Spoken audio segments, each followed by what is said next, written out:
Piers Morgan says the truth about Meghan's pregnancy is finally catching up to her Piers Morgan. Loud, unapologetic, and absolutely delighted to be proven right. For years, he's been questioning Meghan Markle's pregnancy narrative with a level of detail that made some people uncomfortable and others intensely curious. He waved papers on air, dissected timelines, analyzed photos frame by frame, and accused the entire story of being staged. And now, according to Morgan, the receipts are finally catching up to her. What started as a fairy tale pregnancy announcement, a glowing duchess with her hand gently resting on her belly, has become a pattern of inconsistencies that even Meghan's defenders are struggling to explain. The bump that changed sizes, the home birth that never happened, the alleged documents that contradict the public timeline, the staff memos that paint a very different picture than the neglect she described, and perhaps most damaging of all, the silence. Complete, calculated silence in response to specific allegations. No denials, no clarifications, no pushback, just nothing. And in the court of public opinion, silence isn't innocence. It's gasoline on a fire that's been burning for years. Piers Morgan says the truth is finally catching up. And whether you love him or hate him, one thing is undeniable. Meghan and Harry still haven't answered the questions he's been asking. At first glance, Meghan Markle's pregnancy felt like a modern royal dream. A glowing duchess, smiling into cameras, hand protectively cradling her belly. This was supposed to be simple. Celebrate the baby. Smile for the photos, move on. But almost immediately, something didn't sit quite right, and royal watchers noticed. It started small, one photo here, another there. The bump looked different, not dramatically but noticeably. Fuller one week, slimmer the next. Higher in one appearance, lower just days later. Fans tried to explain it away. Angles, outfits, posture, totally reasonable. But then it kept happening, over and over. Enough that people stopped shrugging and started screenshotting. This wasn't about one awkward photo. It was about a pattern. A repeating cycle of very pregnant when cameras were front and center, followed by perfectly fine when they weren't. In some appearances, Meghan looked unmistakably pregnant. The bump was prominent, round, undeniable. She cradled it constantly, moved slowly, lowered herself into chairs with exaggerated care. Days later, sometimes the same week, there were photos where the bump seemed smaller, flatter, or positioned completely differently. Critics pointed out something else: the movement. In some clips, Meghan walked gingerly, hands locked protectively around her stomach. In others, she climbed stairs quickly, pivoted easily, moved with zero visible restriction. Pregnancy affects everyone differently, sure, but the contrast within such short timeframes raised eyebrows. Online forums exploded. Comparison videos popped up. Comment sections filled with people asking the same question: how does a bump change that much that fast? No accusations initially. Just confusion. And confusion is dangerous in the public eye because it invites speculation. Once people feel like they're being shown one version for the cameras and another version off camera, trust starts to slip. One of the earliest details Meghan shared, directly or through insiders, was her desire for a home birth. It fit her image perfectly. Natural, intimate, calm. Frogmore Cottage was painted as the serene backdrop for this deeply personal moment. No chaos, no hospital hustle, just peace. The public accepted it without question. Why wouldn't they? Meghan had positioned herself as someone rejecting royal rigidity, choosing her own path. A home birth felt like the ultimate symbol of that independence. Then May 6, 2019 arrived, and suddenly the entire story changed. Instead of Frogmore, Meghan gave birth at the Portland Hospital in London. Now let's be clear. Hospital births are normal, necessary, often the safest option. No one disputes that, but here's the problem. No one explained the change, not a single sentence. No medical advice evolved. No plans changed for safety. Nothing. Just silence. And that silence was loud. When you build a narrative so publicly, especially one tied to values like privacy and natural living, people expect at least a brief acknowledgement when it collapses. But there wasn't one. The palace didn't clarify. Meghan didn't address it. The story simply pivoted overnight. That sudden shift sent people digging backward, re-examining interviews, rewatching appearances, rereading statements. Because when one carefully constructed promise disappears without explanation, it makes people question how much of the story was ever solid to begin with. And once people started asking questions, they found more things that didn't add up. If the photos raised eyebrows, the alleged documents blew the roof off. According to claims that surfaced later, internal scheduling notes began circulating. Notes that supposedly tracked Meghan's appointments, movements, and engagements during the pregnancy. And if those documents were accurate, they didn't just contradict the public story. They obliterated it. The most shocking detail: hospital appointments allegedly logged on days when Meghan was photographed attending events across London. Not close calls. Not timing overlaps that could be explained away. Entire days where the paperwork said one thing and the cameras showed another. Then came the bombshell. The day of the supposed hospital arrival. The official narrative described a quiet, discreet entrance. Calm, controlled, private. But the documents allegedly placed Meghan somewhere else entirely that day. That's when people stopped saying, "This is odd," and started saying, "This doesn't make sense." Because pregnancy timelines aren't flexible. You can't reschedule being in two places at once. And these weren't just rumors. They were alleged records. Whether real or fabricated, the impact was massive because no one denied them. No one corrected them. They just sat there, unchallenged and unanswered. Then there were the pre-written birth announcements. According to Piers Morgan, multiple versions of Archie's birth announcement were drafted before the baby was born. Different scripts, different details, different outcomes, all ready to go. Morgan framed it like this: who pre-writes motherhood like a PR rollout? To him, this wasn't about nerves or privacy. It was about control, image management, optics. He argued that the pregnancy wasn't lived. It was produced.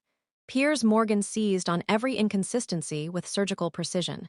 On air, he waved papers, referenced timelines, and dissected the story date by date, appearance by appearance.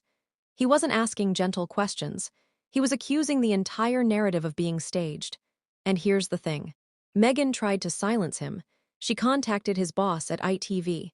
57,000 complaints were filed against him. His colleague Sharon Osbourne was fired from The Talk simply for defending his right to have an opinion. The pressure was immense, but Morgan didn't back down. He kept going. Morgan also turned his attention to Meghan's claims of neglect during pregnancy. She later described her pregnancy as lonely, emotionally draining, marked by neglect from palace staff. She painted a picture of being isolated inside a cold, unfeeling institution, unsupported while carrying her first child under intense public pressure. But according to leaked internal memos and insider accounts that later surfaced, the reality behind the scenes may have looked very different. These documents allegedly showed palace staff being instructed to accommodate every single request Meghan made. And not when possible, not within reason. Immediately. Staff were reportedly rearranging schedules, canceling prior commitments, even working double shifts to handle last-minute wardrobe changes and unscheduled demands. One of the most damaging claims involved meetings. According to the paperwork, Meghan declined several invitations to attend briefings or discussions. But later, those same absences were framed publicly as being excluded or shut out. Critics argued this wasn't a case of doors being closed. It was a case of doors being offered and not walked through. Piers Morgan seized on this contradiction, repeatedly arguing that this wasn't oppression. It was indulgence. He framed it as an institution bending over backwards, only to later be accused of cruelty anyway. This is where everything got eerily quiet, and where the controversy truly escalated. No response from Meghan. No statement from Harry. No carefully worded clarification from a spokesperson. No palace explanation. No celebrity friends rushing in to defend her. Nothing. For someone who had historically been quick to correct narratives, issue rebuttals, or tell her side through interviews and allies, the silence was shocking. Piers Morgan hammered this point relentlessly. Silence, he argued, isn't neutral. It sends a message, especially when specific allegations are being made. Supporters who had once defended Meghan passionately began feeling uneasy. You could see it online. Comments shifting from "this is media bullying" to "why won't she just explain this?" The longer the silence stretched, the louder the questions became. Critics, meanwhile, filled the vacuum. Timelines were reposted. Clips were reanalyzed. Alleged documents were scrutinized again and again. And with no official pushback, speculation hardened into suspicion. What made the silence even stranger was Harry's absence. This was the man who built his entire public identity around protecting his family from false narratives. Yet here he was, saying nothing. In scandals, silence can sometimes protect. But in this case, it looked like avoidance. And avoidance in the public eye often reads as guilt, even when it isn't. The silence allowed the narrative to take on a life of its own. Without counter-evidence, without explanations, the questions became assumptions. The assumptions became beliefs. And those beliefs spread faster than any official statement could have stopped.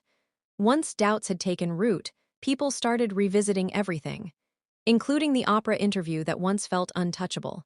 Piers Morgan went frame by frame, breaking down Meghan's delivery in a way that made viewers uncomfortable, whether they agreed with him or not. He pointed out the pauses, the near tears that never quite fell, the carefully timed emotional beats. According to Morgan, the vulnerability felt rehearsed, not fake, but practiced. He then compared that interview to earlier appearances and podcasts. Same cadence, same pacing, same emotional buildup followed by a dramatic release. To him, it wasn't spontaneous storytelling, it was performance.